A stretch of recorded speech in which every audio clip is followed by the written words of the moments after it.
Once again, we are in the E-English classroom. So here in this part of my lesson, to discuss about how to describe the pie chart, Venn diagram and clustered column bars. First, pie charts. This is a pie chart. I have shown you comparing the marks he obtained. compare කරන්න කියලා සංසන්දනය කරන්න වාරණය. එතකොට මේ ප්‍රශ්නෙත් මම ගත්තේ Southern Province third term test paper එකේ. මේකේ තියෙනවා the name of the subject first term second term. දැන් මෙතනදී අපි අරගෙන high almost equal least lower than higher than most favorite less than අන්න අපිට වචන කීපයක් දීලා තියෙනවා. මේ වචන මම නැවතත් කියනවා අපිට මේක වචන ටිකක් දුන්නම පේපර් එකේ මේ සියලුම වචන කොහේ හරි තැනකට ඔබන්න අවශ්‍ය නැහැ. අපිට අවශ්‍ය කරන meaningful description එකක් ලියන්න අවශ්‍ය කරන වචන ටික තෝරගන්නයි දෙන්නේ. ඒ නිසා අපිට අවශ්‍ය කරන වචන තෝරගෙන අපි මේ description එක ලියනවා. අපි බලමු මම මෙතන answer එකක් ලියලා තියෙනවා.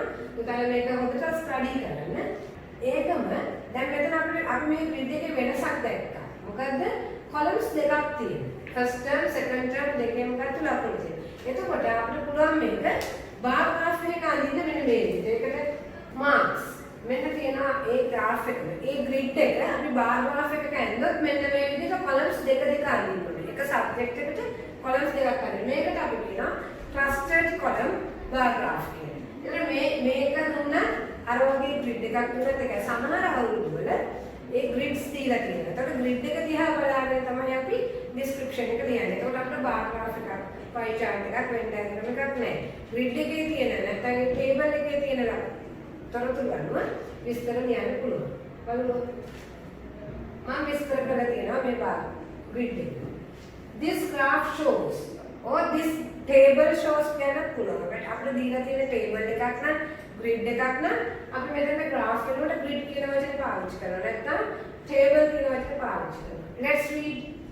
This graph shows how Senurayaka got his marks at the first and second term tests. Okay? අපි දන්නවා. අපිට ওই sentence එක දැන් ලියන්න පුළුවන්.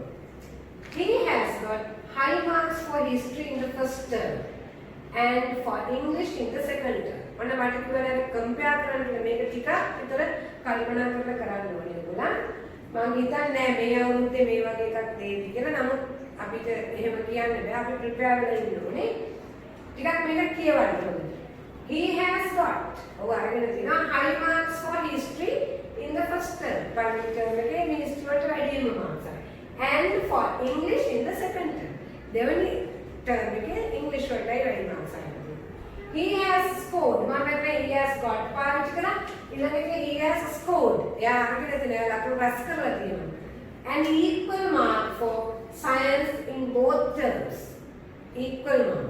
එකම ලකුණු අරන් තියෙන දෙයක් නේද? In the first term he has got the least marks for ICT. අඩුම ලකුණු ගන්න first term එකේ ICT. But in the second term the least marks for commerce. He has got more marks for Sinhala in the second term than in the first term. Yeah, first term එකට වඩා Sinhala වලට වැඩිපුර ලකුණු ගන්නවා second term.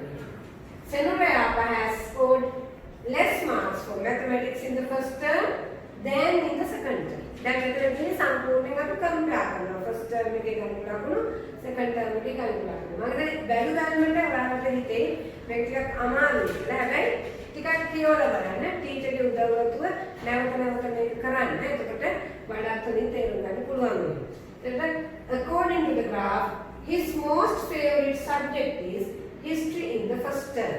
එතකොට මෙතන කියන පළවෙනි වාරේ history තමයි යාගේ most favorite subject එක. ඉතින් මේක ඕන second term එකේ most favorite එක තව එකක් දෙන්න පුළුවන්.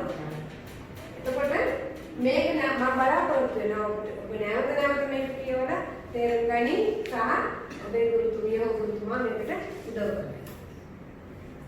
ඊට පස්සේ අපිට grids තුනක් තියෙනවා. There are 3 columns, right? 3 columns grid. The following table shows you the results of a survey conducted in 3 countries about how their students travel to schools. This question is also taken from the third term test paper of Southern province. Write a description based on the information given in the table. मतलब वचन दीलात नहीं लेंगे.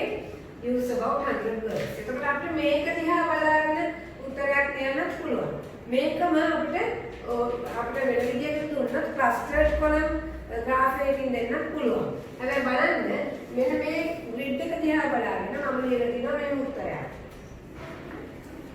Look at this. එතකොට අපිට අර 3 columns compare contrast compare කරලා තිනා 3 columns. එතකොට අපිට තුන් විදිහකට ලියන්න ඕනේ.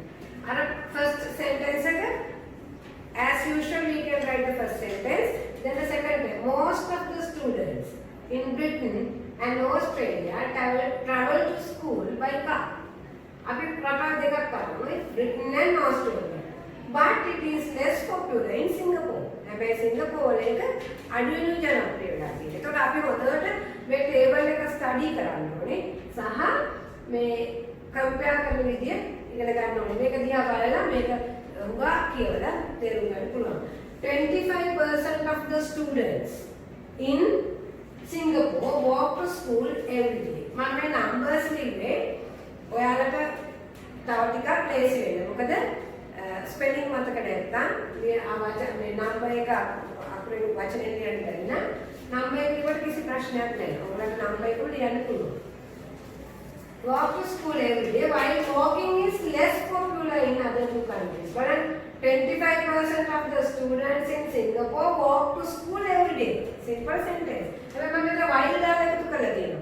While walking is less popular in other two countries. अनेक प्रकार के walking के less popular. Then public transport के लिए अब जान पोदु प्रवाहन सेवा बस से क्या नहीं पोदु प्रवाहन सेवा. Public transport is more popular in Singapore than in Britain and Australia. දැන් අපි වැළුවකින් මේක දිහා මෙවන් public transport ඒ වචනයෙන්ම දීලා තියෙනවා. හරි? 16% 20% again less popular. But in Singapore it is 65%. So it is more popular in Singapore. So when you study the table you can understand what it is, right? Now according to the given data and the data මේ දීපු දත්තයන්ට අනුව public transport is the most popular method of traveling while the car has become the most popular in other two countries. While the car has become ඒකට car එක පත් වෙලා තියෙනවා the most popular එන වඩාත්ම ජනප්‍රිය තැනට in other two countries අනෙක් රටවල් දෙකේ. හරි? ඒක තේරුම් නැද්ද? According to the given data, public transport is the most popular method of traveling. Right? Public transport is the most popular method of traveling in Singapore. Right? Now let's see the answer I have written. The table shows the results of a survey conducted in 3 countries about how their students travel to school. A first sentence එක අපි ඒක දිහාම දන්නවා දැන් නේද? අයවල මේක විස්තරෙන් කියන්නේ කොහොමද කියලා. Most of the students in Britain. අපි ගත්ත එක කෑල්ලක් නේද? බ්‍රිතාන්‍යයේ ළමයින්ගේ වැඩිම කොටසක්. And Australia ගේ සහ බ්‍රිතාන්‍ය. Travel to school by car. අන්න බලන්න මම මේක ගත්තේ මෙතනින්.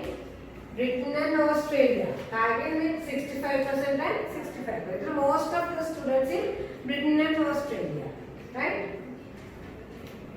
So, but it is less popular in Singapore. Kaika Singapore admin Then 25% of the students in Singapore walk to school every day, while walking is less popular in other two countries. Look at this, walking.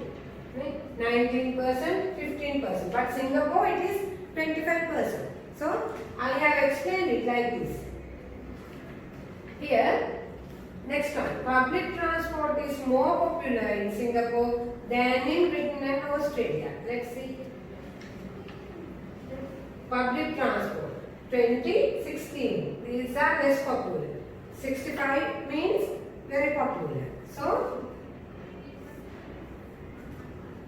according to the given data, public transport is the most popular method of traveling in Singapore.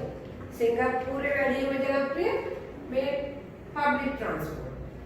while other the car has become the most popular mode of transport in other two countries.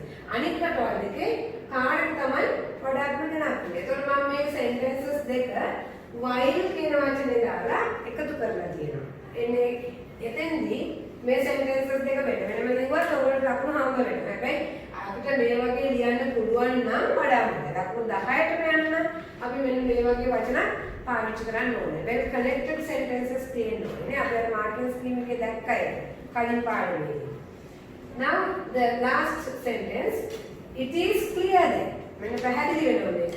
Bicycle is the least popular method of travelling among the students in all the three countries. මේ රටවල් තුනේම ළමයි අතර bicycle එක ටිකක් අඩුවෙන් කරන්නේ. බොහොම අඩුවෙන්. it is the least popular. අඩුවෙන්ම ජනප්‍රියයි. ඒ කියන්නේ ඒගොල්ලන් අතර ගාල් ගන්න ප්‍රමාණය අඩුයි. ඒක අපි මේක ස්ටඩි කරාම අපි ටේබල් එක හරියට තේරුම් ගත්තොත් මේ sentences ලියන්න පුළුවන්.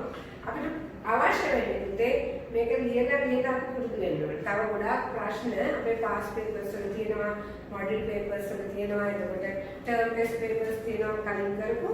ඔයගොල්ලන්ගේ ටීචර්ස්ත් එක්ක එකතු වෙලා ඒ ප්‍රශ්න වලට උත්තර ලියන්න පුළුවන් දාන්න. එහෙම ලියුවොත් ඔයාලට මේකේ ලකුණු ගන්න හරිම ලේසියි. ලේසියෙන්ම අපිට ලොකු ලකුණකට යන්න පුළුවන්. අර බලන්න ඉස්සරහට. මම ඒ graph එකම ඒ grid එක cluster කරලා බාහිරින් යනවා. එතකොට ඒ කියන්නේ අපිට එක මේකකට එක ලේබල් එකකට මේ bars තුනක් වෙන්න යනවා. අර grid එකේ තියෙන columns තුනක්. එතකොට මෙතන එනවා 3 bars. එතකොට මේ වගේ graph එකක් තමයි අපිට දුන්නත් දෙන්නේ. හැබැයි මේ වෙන විට මේ වල තෙක් GC O level paper එකක මේ වගේ graphs ඇවිල්ලා නැහැ. ඒ නිසා අපි හිතන්නේ මේ වගේ දෙයක නමුත් කියන්න බෑ. ඒ නිසා කෝකටත් වල අපි prepare වෙලා ඉන්නේ. ඒ නිසා ටිකක් මේවා දිහා බලන්න. මේ වීඩියෝ එක ඔයාලගේ ඉස්කෝලේ තියෙනවා. ඒ නිසා විතර අරගෙන බලන්න පුළුවන්. මම විශ්වාස කරනවා ඔයාලගේ ටීචර් මේවට උදව් කරනවා. Right, this is lesson. Now the lesson is over. So I hope that this will help you to answer your question paper well and get more marks. And I wish you all the best. Thank you.